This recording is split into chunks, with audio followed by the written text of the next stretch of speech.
वो पढ़ के आज की कथा को मैं समाप्त करूं। आपका बहुत समय ले लिया। छंद पढ़िए जरा। सिय राम प्रेम पीयूष पूरन,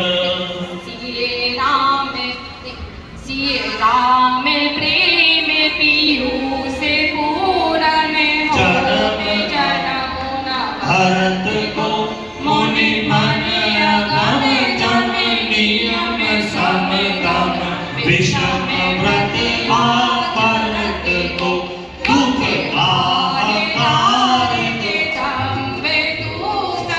सुजस मिश्र अपहरत हो, कई काल तुलसी से सठन हट, राम सन्मुख करत हो, तुलसी जो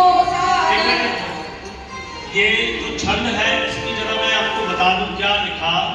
तुलसीदास जी लिखते हैं कि अगर भरत भैया का जन्म नहीं हुआ होता तो हमें भक्ति प्रेम के बारे में नहीं पता चलता।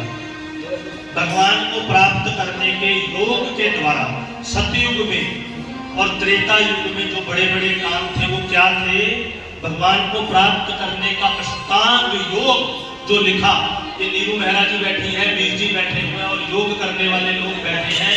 इन लोगों को पता है अष्टांग योग के द्वारा ऋषि मुनि सतयुग और त्रेता युग में भगवान को प्राप्त करते थे, जो मुश्किल काया था। तो अष्टांग योग के 8 नियम क्या है? यम नियम, आसन, प्राणायाम, प्रत्याहार, धारणा, ध्यान और समाधि।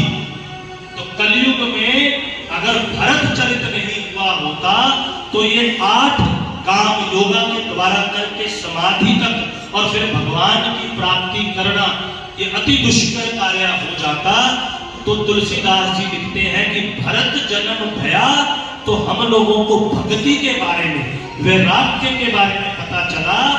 और इस सठ तुलसी को भी क्या लिखा? कलिकाल तुलसी से सठिन हठ राम सन्मुख करत।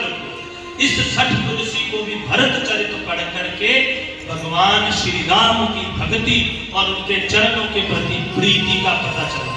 अगर भरत जी ना होते तो कलयुग में हमें भक्ति मार्ग का या गुरु शिष्य मार्ग का ना पता चलता और हम योग के द्वारा समाधि को प्राप्त करने वाले दुष्कर कार्य को ना कर पाते। तो ये तुलसीदास जी ने लास्ट में छंद लिखा और अंतिम जो फलश्रुति या श्रुति जो बोलते हैं वो क्या लिखी, मैं पढ़ दूं आज। भरत चरित करने, आंटी जी बोलो श्री रामचंद्र भगवान की जय। भरत चरित करने तुलसी सो सादर सुनहि। तुलसीदास जी क्या लिखते हैं कि भरत चरित के प्रति अगर नित्य नेम से आप कथा करोगे तो आपको क्या चीज मिलेगी? यम नियम वाला काम नहीं करना, सिर्फ भरत चरित की कथा, भरत जी की कथा सप्रेम अगर आप करोगे तो आपको 2 चीजें मिलेंगी। ये मुझे मालूम है सौरठा है, इसको दूसरे तरीके से मैं ही पढ़ता हूं, परंतु आज इसको मैं सीधे तरीके से पढ़ के इसकी व्याख्या करूंगा। तो तुलसीदास जी ने क्या लिखा कि भरत चरित के कारण जो प्रेम उपजा या जो भरत चरित कथा करने का जो प्रेम है उससे आपको 2 चीजें क्या मिलेगी? बीच में एक चीज लिखी अवश्य हुई। अवश्य हुई का मतलब है अवश्य होगा, अवश्य होगा। इस बात को आप इन्वर्टेड कोमा में कर लीजिए या इसको मध्य में लिखने का कारण है तुलसीदास जी का, वो क्या है? सिय राम पद प्रेम अवश्य हुई। एक तो भरत जी की स्तुति और चरित्र गान करने से आपको सिय राम के प्रति प्रेम अवश्य होगा। यहाँ पे आप इसको सिया राम कहो या अपने गुरुजन कहो। अगर आप किसी गुरु को मानते हो, अगर आप उसकी श्रद्धा पूर्वक भक्ति करोगे तो उस भक्ति की फलश्रुति क्या होगी? क्योंकि भरत जी के गुरु भ्राता भगवान श्री राम है, तो अगर गुरु शिष्य परंपरा को देखें तो गुरु शिष्य कह लीजिए, और भरत राम देखिए तो भरत राम कह लीजिए।